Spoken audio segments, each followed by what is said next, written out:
परिचय। आज तनुज खरीदारी के लिए अपने पिताजी के साथ बाजार आया है। वो कुछ टी शर्ट तथा पैंट खरीदना चाहता है। वो एक दुकान में प्रवेश करता है तथा विभिन्न प्रकार की रंगीन टी शर्ट्स देखता है। पिताजी, यहां टी शर्टों के अनेक रंग हैं, लेकिन मुझे नीले रंग की टी शर्ट पसंद है। ठीक है बेटा, तो हम इसे खरीद लेते हैं। धन्यवाद पिताजी। बेटा, क्या तुम जानते हो कि ये भिन्न भिन्न रंग कपड़ों पर किस प्रकार प्रयोग किए जाते हैं? नहीं पिताजी, लेकिन मैं जानना चाहता हूं। कपड़ों पर विभिन्न रंगों के लिए विशिष्ट रसायन प्रयुक्त किए जाते हैं, जिनसे ये रंग प्राप्त होते हैं। ये रसायन उपसह संयोजन यौगिक कहलाते हैं। उपसह संयोजन यौगिक? पिताजी, ये क्या होते हैं? मुझे इनके विषय में कुछ भी पता नहीं है तथा मैं इनके विषय में और जानना चाहता हूं।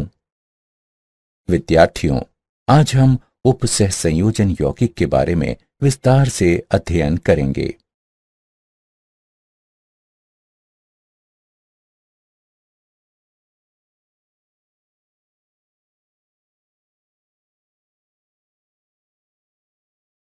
उद्देश्य: इस पाठ के अंत में आप निम्न करने में सक्षम हो जाएंगे। उपसह संयोजन यौगिकों को परिभाषित करना, वर्नर के सिद्धांत का वर्णन करना, पारिभाषिक शब्दावली को परिभाषित करना, द्विलवण तथा संकुल यानी कॉम्प्लेक्स यौगिक में अंतर करना, उपसह संयोजन यौगिकों के नामकरण को समझना, उपसह संयोजन यौगिकों में समावयवता की व्याख्या करना, संयोजकता आबंध सिद्धांत तथा क्रिस्टल क्षेत्र सिद्धांत का वर्णन करना, धातु कार्बोनिलों में आबंध को जानना और उपसह संयोजन यौगिकों के स्थायित्व का विश्लेषण करना।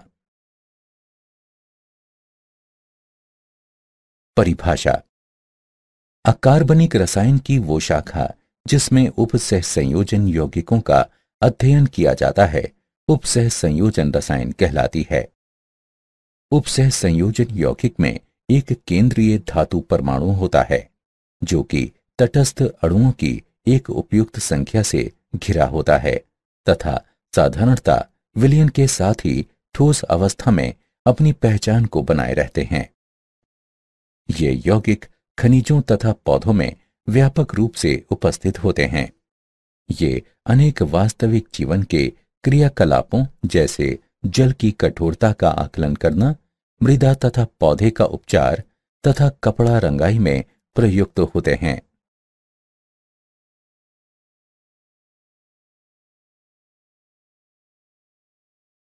वर्नर का सिद्धांत। 1898 में अल्फ्रेड वर्नर ने उपसह संयोजन यौगिकों की संरचनाओं के संबंध में उनकी विशेषताओं का वर्णन किया था। इन सिद्धांत के मुख्य बिंदु निम्न हैं। धातु में दो प्रकार की संयोजकताएं प्राथमिक तथा द्वितीयक पाई जाती हैं। प्राथमिक संयुक्ताएं सामान्य रूप से आयनीय होती हैं, ऋणात्मक आयनों या उदासीन अणुओं द्वारा संतुलित होती हैं। प्राथमिक संयुक्ताएं आयनीय होती हैं, जबकि द्वितीयक संयुक्ताएं अन आयनीय होती हैं। प्रत्येक धातु परमाणु में केंद्रीय परमाणु के निकट द्वितीयक संयुक्ताओं की एक विशेष संख्या पाई जाती है। ये संयुक्ताएं केंद्रीय परमाणु के निकट आकाश में इस प्रकार से प्रक्षेपित होती हैं, जो कि उपसह संयोजन यौगिक को एक निश्चित ज्यामिति प्रदान करती हैं। न केवल उदासीन केंद्रीय परमाणु से समन्वयित होते हैं, अपितु आयन भी उसी प्रकार से समन्वयित हो सकते हैं। समन्वय मंडल में जब एक आयन एक उदासीन अणु को प्रतिस्थापित करता है, तब ये अपने वैद्युत संयोजक यानी इलेक्ट्रोवैलेंट गुण को खो देता है तथा अन्य आयनीय अनुबंधन द्वारा केंद्रीय आयन से जुड़ जाता है।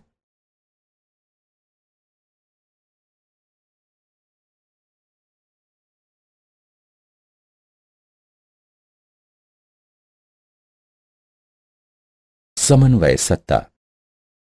एक संकुल यानी कॉम्प्लेक्स आयन एक विद्युत आवेश युक्त स्पीशीज है जिस पर कि दहन या ऋण आवेश पाया जाता है। इनमें केंद्रीय परमाणु या आयन तटस्थ अणुओं या नकारात्मक आयनों की एक उपयुक्त संख्या द्वारा घिरा होता है। उदाहरण CO, NH3, 4, Cl2। वो संकुल यानी कॉम्प्लेक्स आयन जिस पर धनात्मक आवेश पाया जाता है धनावेशित संकुल कहलाता है। उदाहरण NiNH3 6 2+। वो संकुल आयन जिस पर ऋणात्मक आवेश पाया जाता है ऋणावेशित संकुल कहलाता है। उदाहरण PtCl6 2-। वो संकुल यानी कॉम्प्लेक्स आयन जिस पर कोई भी आवेश नहीं पाया जाता है उदासीन संकुल कहलाता है। उदाहरण NiCO4।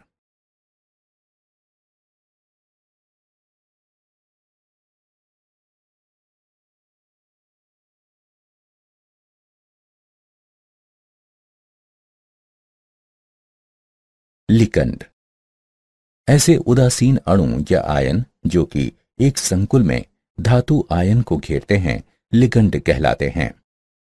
लिगंड सामान्यतः ध्रुवीय अणु होते हैं जिनमें संयोजक इलेक्ट्रॉनों का कम से कम एक बिना साझा वाला जोड़ा पाया जाता है। वे केंद्रीय धातु आयन से उपसह संयोजन बंध द्वारा जुड़े होते हैं।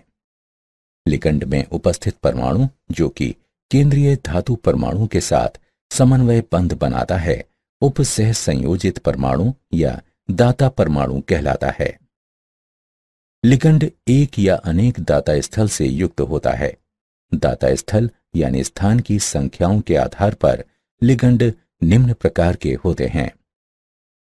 एक तंतुर यानी यूनिडेंटेट एक दाता स्थल युक्त। उदाहरण कार्बोनेट आयन। द्विदंतुर यानी बाइडेंटेट दो दाता स्थल युक्त।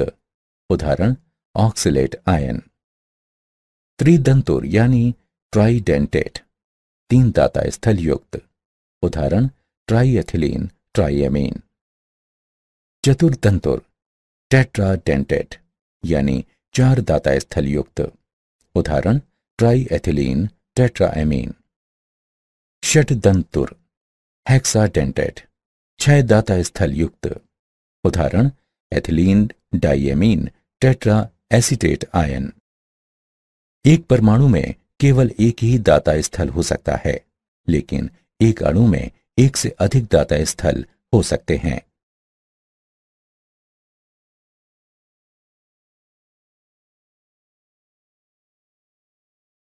दंतुरता तथा किलेटन। जब एक बहुदंतुर लिगंड एक से अधिक दाता स्थल द्वारा स्वतः ही एक धातु आयन से संयोजित हो जाता है तो एक रिंग सदृश संरचना प्राप्त होती है। इस रिंग सदृश को कीलेट रिंग कहते हैं। Pt ट्राइन 2 धनात्मक कीलेटन का उदाहरण है। लिगंड धातु आयन के साथ संयोजित होकर एक रिंग सदृश संरचना का निर्माण करता है जिसे कीलेट लिगंड कहते हैं। लिगंड समूहों की संख्या लिगंड की तंतुरता को दर्शाती है। यदि दो उपसह संयोजित परमाणु एक समान होते हैं तो द्वितंतुर लिगंड सम्मित होते हैं। यदि दो उपसह संयोजित परमाणु भिन्न होते हैं तो वो असम्मित होते हैं। लिगंडों की कुछ विशेषताएं। आंतरिक धात्विक संकुल। जब लिगंडों में उदासीन तथा ऋणावेशित दोनों ही समूह उपस्थित होते हैं तो ये धात्विक धनायन के साथ संयोजित हो जाते हैं। ये संकुल का निर्माण करते हैं जिसमें उपसह संयोजन संख्या तथा धनायन का आवेश दोनों स्वतः ही बराबर होते हैं। लचीला दंतुर गुण। धातु आयन के साथ संयोजित होने के लिए बहुतंतुर लिगंड अपने सभी दाता परमाणुओं को प्रयुक्त नहीं कर सकते हैं। उदाहरण के तौर पर ethylene diamine tetra acetate ion यानी EDTA षटदंतुर या पंचदंतुर या चतुर्दंतुर लिगंड की तरह कार्य करता है। उभयदंती लिगंड, जब कुछ एक तंतु लिगंडों में एक से अधिक दाता परमाणु होते हैं जिसके द्वारा वे केंद्रीय परमाणु से संयोजित हो सकते हैं।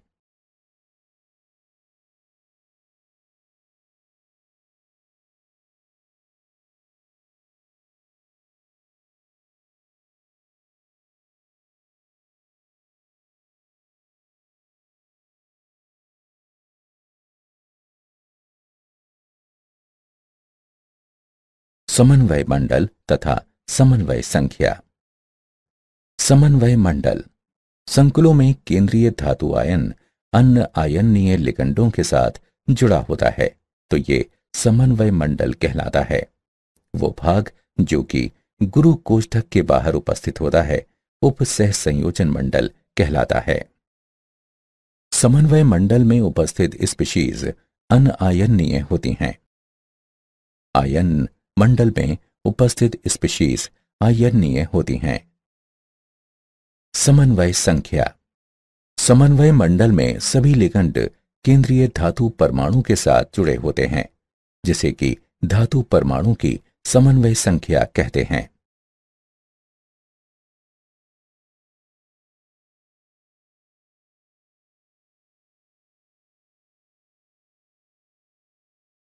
समन्वय बहुफलक। समन्वय मंडल में लिगंड केंद्रीय परमाणु से जुड़े होते हैं जो कि एक निश्चित दिशा में स्थित होते हैं। ये संकुल आयन को एक निश्चित ज्यामिति प्रदान करता है। केंद्रीय परमाणु आयन से सीधे जुड़े लिगंड परमाणुओं की दिक्स्थान व्यवस्था को केंद्रीय परमाणु का समन्वय बहुफलक कहते हैं। सामान्य बहुफलक निम्न हैं: वर्ग समतलीय, चतुष्फलकीय, त्रिकोणीय पिरामिडी, वर्ग पिरामिडी, अष्टफलकीय। उदाहरण PtCl4 2- में वर्ग समतलीय बहुफलक देखा गया है।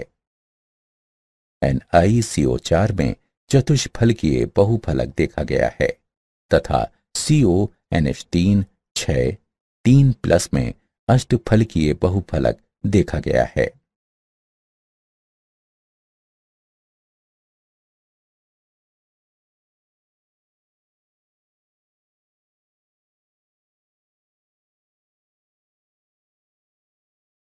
केंद्रीय परमाणु की ऑक्सीकरण संख्या।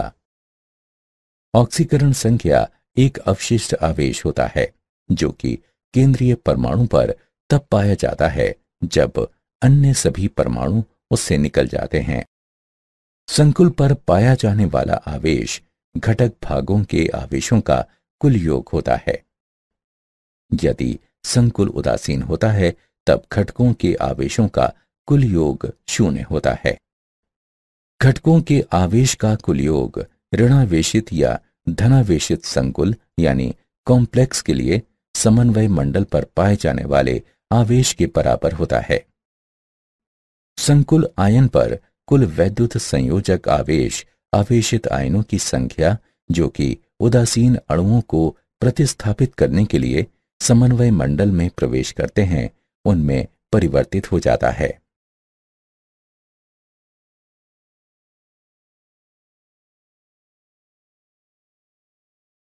प्रभावी द्रव्यमान संख्या EAN।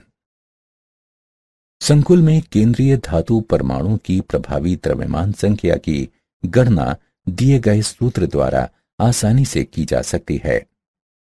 EAN बराबर Z - ON + 2 CN, जहां Z केंद्रीय धातु परमाणु की द्रव्यमान संख्या है, ON केंद्रीय धातु परमाणु का ऑक्सीकरण संख्या है तथा CN केंद्रीय धातु परमाणु की उपसह संयोजन संख्या है।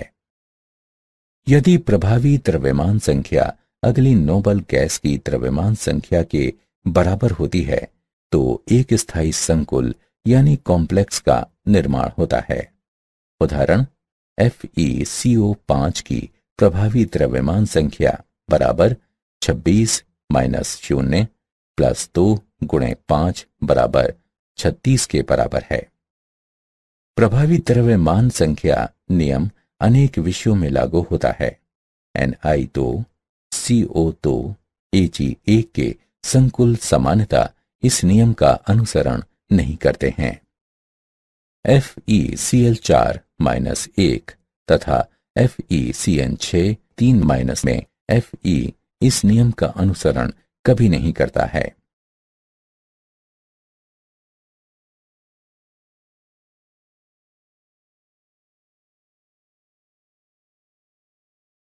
होमोलेप्टिक तथा हेट्रोलेप्टिक संकुल। होमोलेप्टिक संकुल ऐसे संकुल जिसमें धातु परमाणु केवल एक प्रकार के लिगंड से संयोजक बंधों द्वारा जुड़ा होता है। होमो शब्द ये दर्शाता है कि कोई सभी के लिए समान है।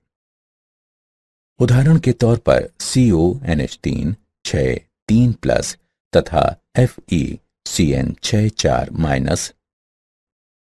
हेट्रोलेप्टिक संकुल ऐसे संकुल जिसमें धातु परमाणु एक से अधिक प्रकार के लिगंड से संयोजक बंधों द्वारा जुड़ा होता है। कुछ लिगंडों के लिए यह संभव है कि वो 2 या 2 से अधिक भिन्न संयोजक बंधों द्वारा जुड़े हों। उदाहरण COCl2 NH3 4+।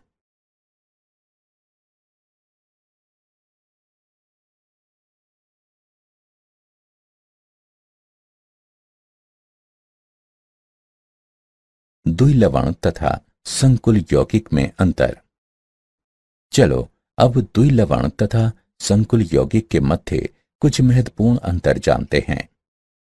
द्विलवण में संयोजक बंध नहीं पाए जाते हैं, जबकि संकुल यौगिक में संयोजक बंध उपस्थित होते हैं।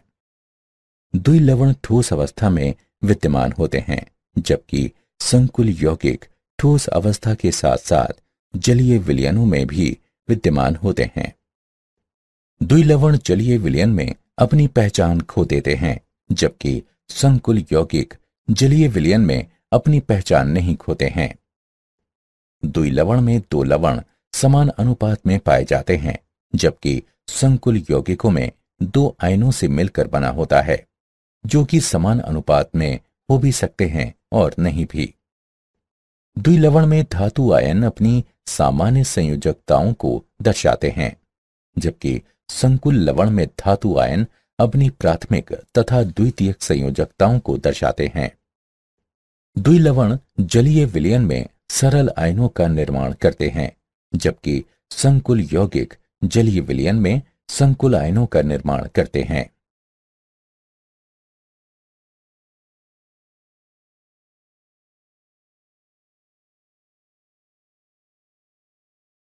उपसह संयोजन यौगिकों का नामकरण।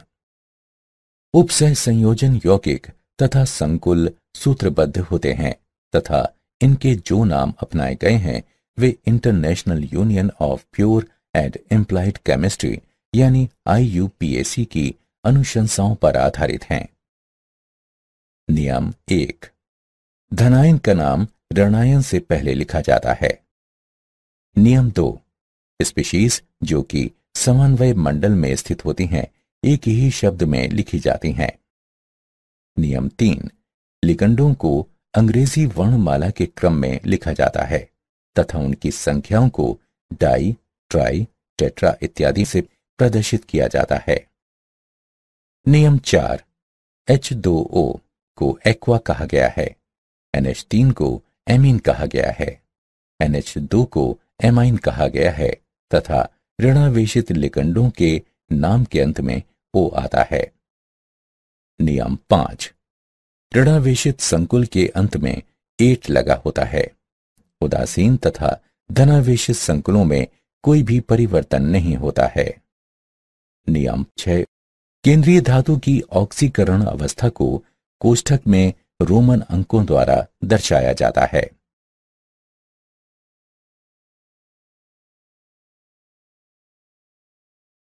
बहुकेंद्रकीय उपसह संयोजन यौगिकों का नामकरण। जब संकुल में 2 या 2 से अधिक परमाणु पाए जाते हैं तो वो बहुकेंद्रकीय संकुल लाता है तथा दो धातु परमाणुओं से बंधे हुए लिगंड बंधीय लिगंड कहलाते हैं। ऐसे लिगंडों के नाम में म्यू वर्णमाला इन लिगंडों के नाम से पहले लिखी जाता है तथा अन्य संकुल से हाइफन द्वारा पृथक होते हैं। उदाहरण, इस उपसह संयोजन यौगिक को tetraammine cobalt 3 mu amido mu nitro tetraammine cobalt 3 nitrate के नाम से जाना जाता है।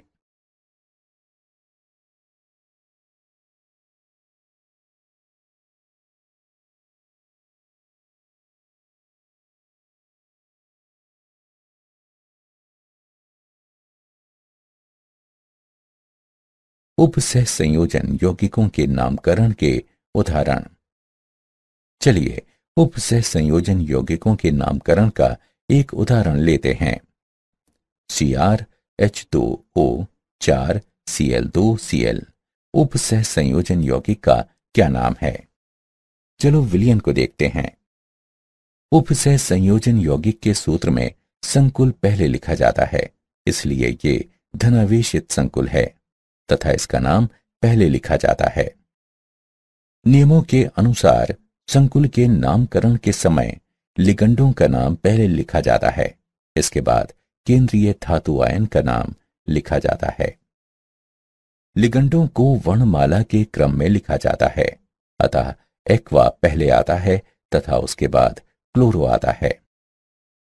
केंद्रीय धातु परमाणु की ऑक्सीकरण संख्या +3 है तथा ये रोमन अंकों में कोष्ठक में लिखी जाती है। क्लोराइड ऋणायन होता है। इस प्रकार इस उपसह संयोजन यौगिक का नाम टेट्रा एक्वा डाइक्लोरोक्रोमियम 3 क्लोराइड है।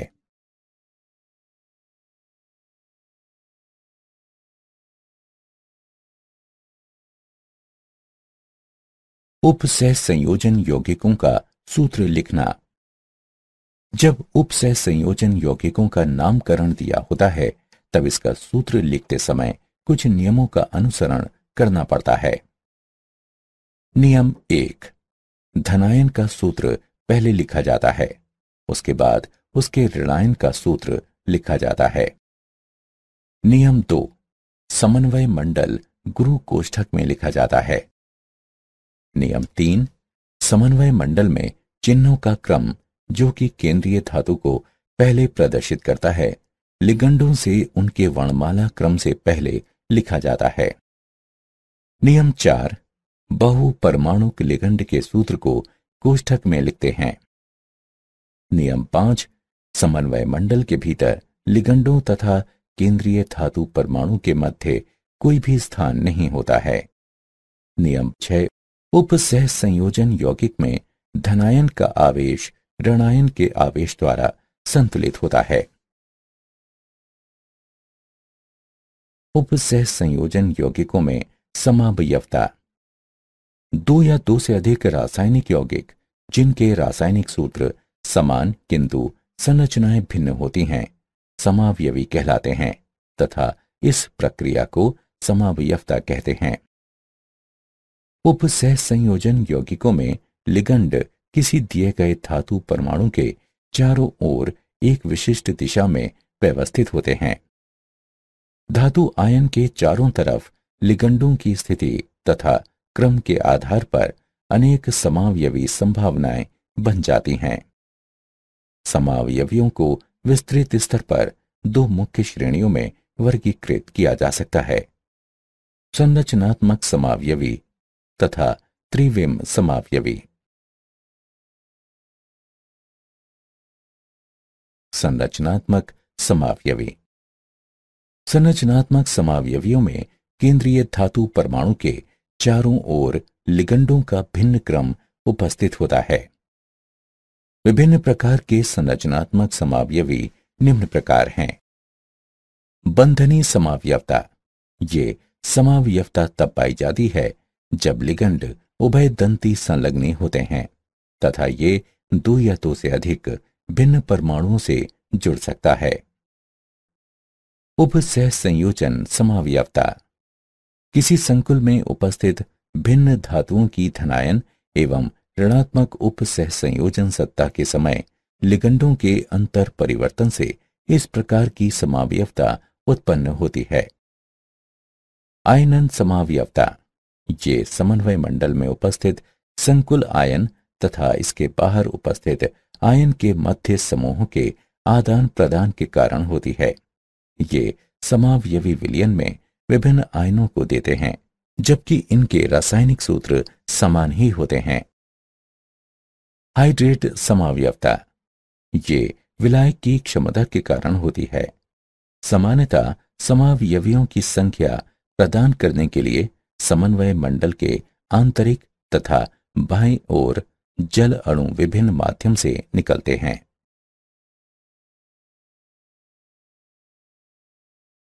त्रिविम समावयवता। त्रिविम समावयवता आकाश में परमाणुओं या समूहों के विभिन्न क्रम के कारण होती है। ये दो प्रकार की होती हैं।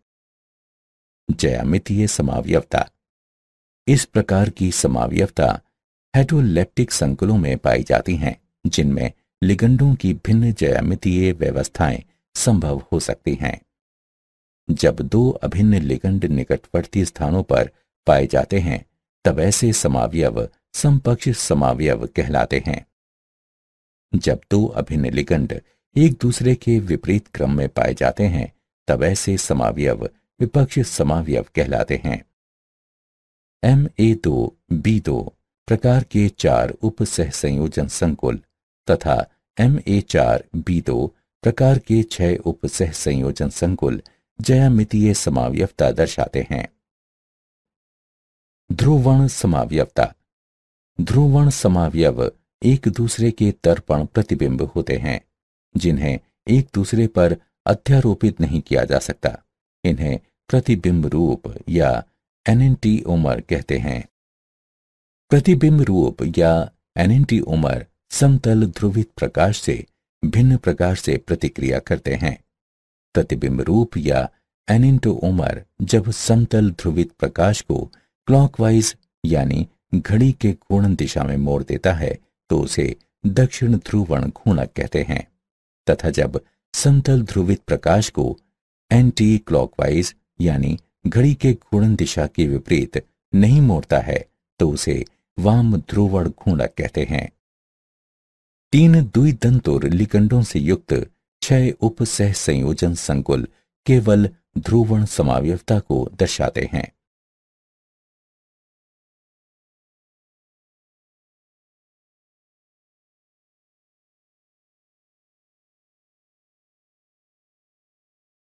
संयोजकता आबंध सिद्धांत। संयोजकता आबंध सिद्धांत में सम्मिलित आधारीय सिद्धांत निम्न हैं। कक्षकों का संकरण, धातु परमाणुओं तथा लिगंडों के मध्य आबंध, अवलोकित चुंबकीय मापन तथा बंध प्रकार के मध्य संबंध। इस सिद्धांत के अनुसार केंद्रीय धात्विक परमाणु के साथ लिगंड उप सहसंयोजक बंध द्वारा आबंधित होते हैं।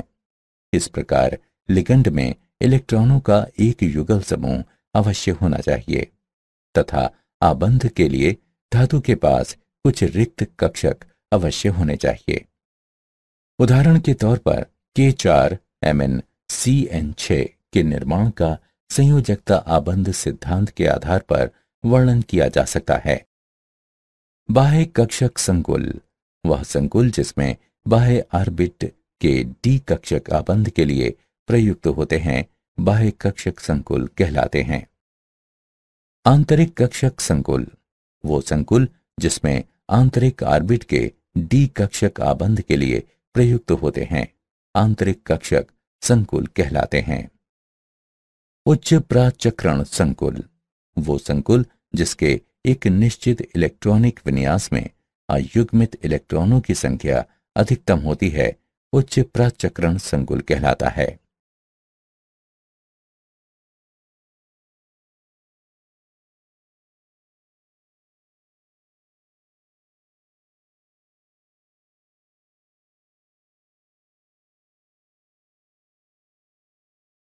संयोजकता आबंध सिद्धांत की सीमाएं। संयोजकता आबंध सिद्धांत की मुख्य सीमाएं निम्न हैं। ये उप सह संयोजन यौगिकों द्वारा दर्शाए गए रंगों का स्पष्टीकरण नहीं देता। ये सिद्धांत दुर्बल तथा प्रबल लिगंडों के मध्य विभेद नहीं करता। इसमें अनेक प्रकार के पूर्वानुमान हैं। ये 4 समन्वयी संकुलों के लिए चतुष्फलकीय तथा वर्ग समतल संरचनाओं का सही अनुमान नहीं लगा पाता। ये उप सह संयोजन यौगिकों के ऊष्मागतिकीय और गतिक स्थायित्व की कोई भी मात्रात्मक व्याख्या नहीं करता। क्रिस्टल क्षेत्र सिद्धांत। क्रिस्टल क्षेत्र सिद्धांत के मुख्य बिंदु निम्न हैं। संकुल में केंद्रीय धातु परमाणु तथा लिगंडों के मध्य आकर्षण नगण्य होता है। संकुल में केंद्रीय धातु परमाणु आवेश के एक धनात्मक आयन, जो कि ऑक्सीकरण अवस्था के बराबर होता है, उससे संबंधित होता है। केंद्रीय धातु तथा लिगंडों पर उपस्थित इलेक्ट्रॉन के मध्य प्रतिकर्षण बल होता है। इसलिए इलेक्ट्रॉन्स डी कक्षकों को, जो कि लिगंडों के प्रवेश की दिशा से सबसे अधिक दूर हैं, घेर लेते हैं। लिगंड एक बिंदु आवेश की तरह होता है। संकुल के निर्माण में डी कक्षक विभिन्न ऊर्जा के स्तरों में विखंडित हो जाते हैं। क्रिस्टल क्षेत्र सिद्धांत की मुख्य सीमाएं निम्न हैं। ये अवधारणा कि लिगंड एक बिंदु आवेश है प्रायोगिक तौर पर सही नहीं है, क्योंकि ऋणायन लिगंड के समीप प्रबल क्षेत्र होना चाहिए, किंतु उनमें से अधिकतर में ये नहीं होता है। यह सिद्धांत लिगंड तथा केंद्रीय परमाणु के मध्य आबंध की सह संयोजक प्रवृत्ति का संज्ञान नहीं देता है।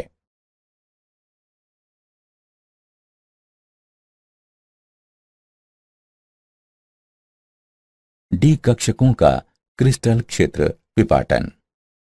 5 डी कक्षकों को 2 समूहों में वर्गीकृत किया जा सकता है। डी कक्षकों में से 3, जो कि उप सह संयोजित अक्ष के मध्य विन्यासित होते हैं, T2G कक्षक कहलाते हैं।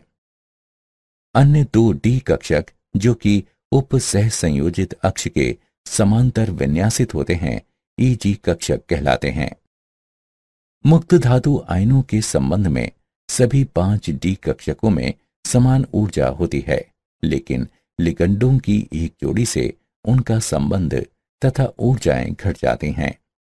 प्रभावशाली लिगंडों के अंतर्गत धातु आयन के 5 डी कक्षकों का विपाटन क्रिस्टल क्षेत्र विपाटन कहलाता है।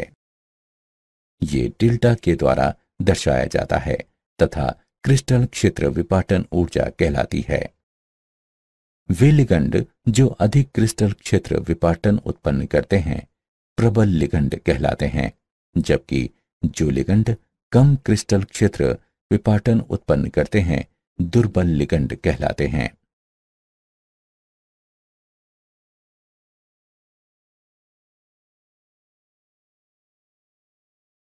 अष्टफलकीय तथा चतुष्फलकीय संकुलों में क्रिस्टल क्षेत्र विपाटन।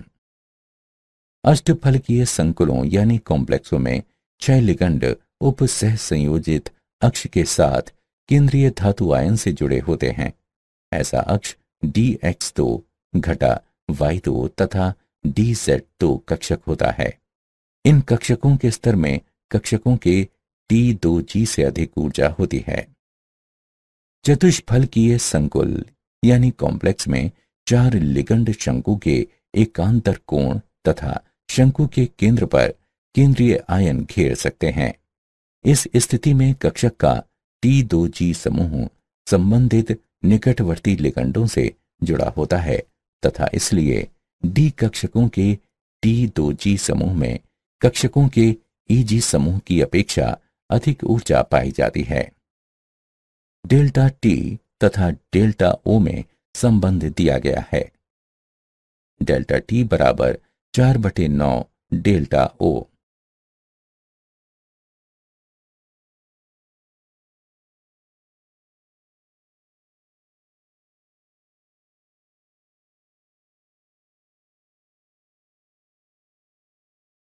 उपसह संयोजन यौगिकों में रंग।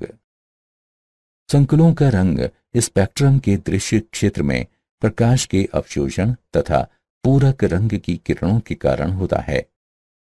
डी कक्षकों में उपस्थित इलेक्ट्रॉनों द्वारा ऊर्जा अवशोषित की जाती है तथा ये निम्न ऊर्जा वाले डी कक्षकों से उच्च ऊर्जा वाले डी कक्षकों की ओर उत्तेजित हो जाते हैं।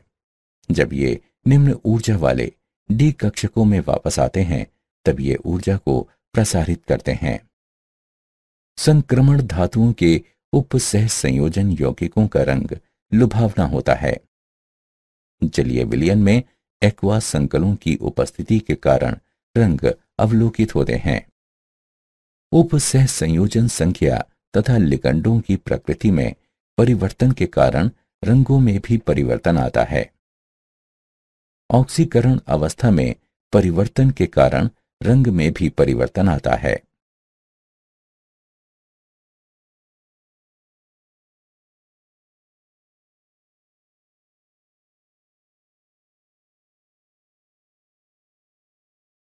धातु कार्बोनिलों में आबंध।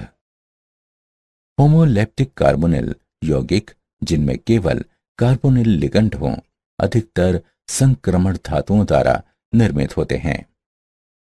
डी ब्लॉक के केंद्रीय भाग से धातु द्वारा महत्वपूर्ण धातु कार्बोनिल का निर्माण होता है।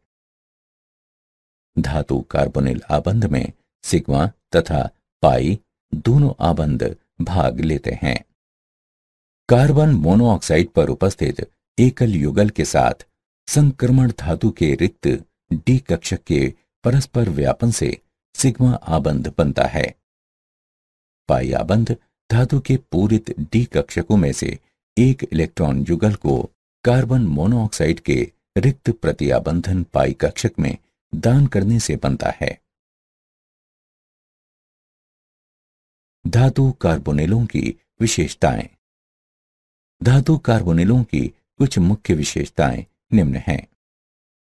एक नाभिकीय कार्बोनिल या तो रंगहीन होते हैं या फिर हल्के रंग के होते हैं।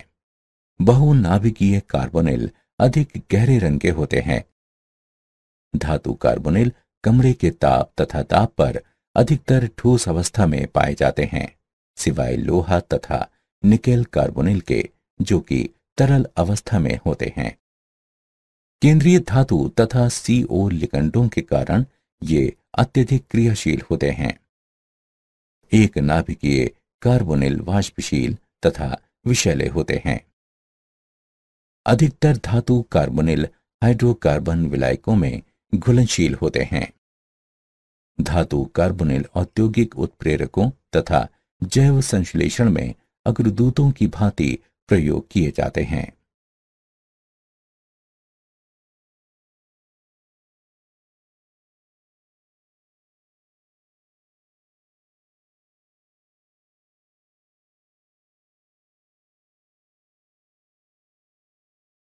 उपसह संयोजन यौगिकों का स्थायित्व। संकुल के निर्माण में एक धातु आयन तथा लिगंडों के मध्य प्रतिक्रिया सम्मिलित होती है। यदि केंद्रीय धातु आयन तथा लिगंडों के मध्य आकर्षण बल प्रबल होता है तो संकुल स्थायी होगा। संकुलों का स्थायित्व लिगंडों की प्रकृति, धातु आयन की प्रकृति, विलयन के pH तथा ताप पर निर्भर करता है।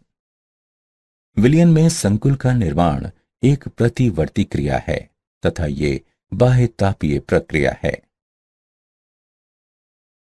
साम्यावस्था स्थिरांक K को साम्य स्थिरांक कहते हैं। साम्य स्थिरांक का मान जितना अधिक होगा संकुल उतना ही अधिक स्थायी होगा। धनायन जितना छोटा होता है उसके ऊपर आवेश उतना ही अधिक होता है, जिससे संकुल उतना ही अधिक स्थायी होगा। लिगंड जितना प्रबल होता है संकुल उतना ही अधिक स्थायी होगा।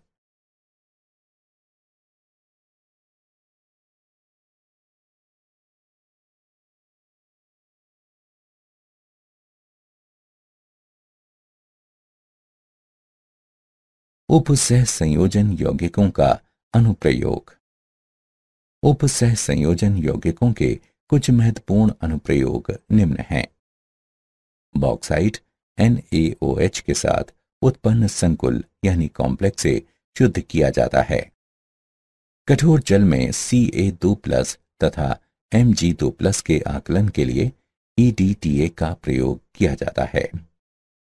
PbEDTA संकुल में निर्मित Pb को हटाने के लिए EDTA का प्रयोग किया जाता है।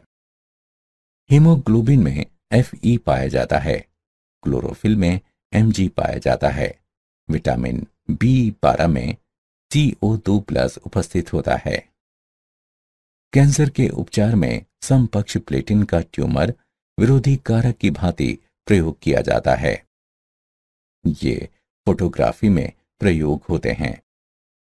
जिंक तथा उसके साइनाइड संकुलों के साथ क्रिया कराकर चांदी तथा सोना निष्कर्षित होते हैं।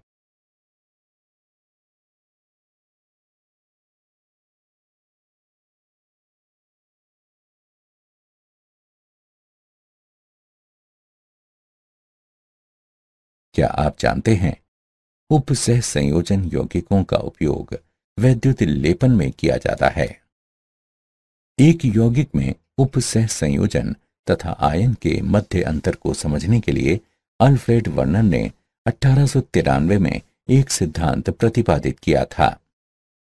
समावयवी ऐसे दो या इससे अधिक यौगिक होते हैं जिनके रासायनिक सूत्र समान होते हैं, परंतु परमाणुओं की व्यवस्था भिन्न होती है।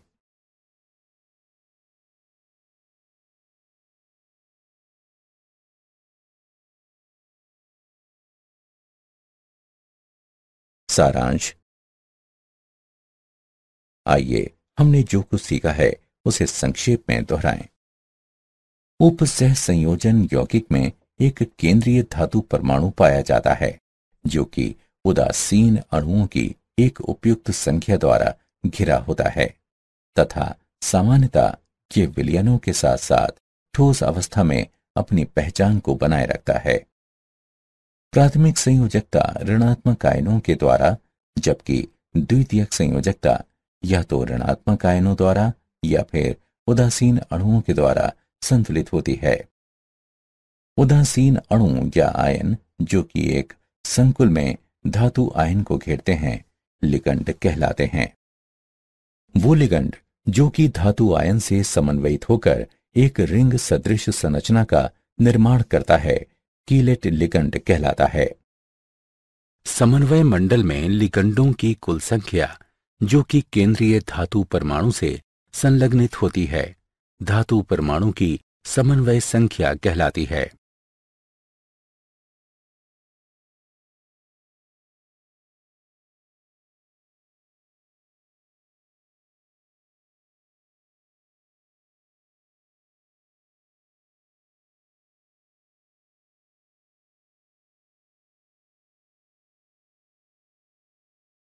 केंद्रीय धातु के चारों ओर संरचनात्मक समावयव में लिगंडों के विभिन्न क्रम पाए जाते हैं।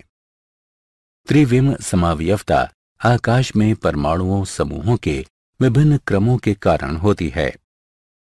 वो संकुल जिसके एक निश्चित इलेक्ट्रॉनिक विन्यास में अयुग्मित इलेक्ट्रॉनों की संख्या अधिकतम होती है उच्च प्राचक्रण संकुल कहलाता है।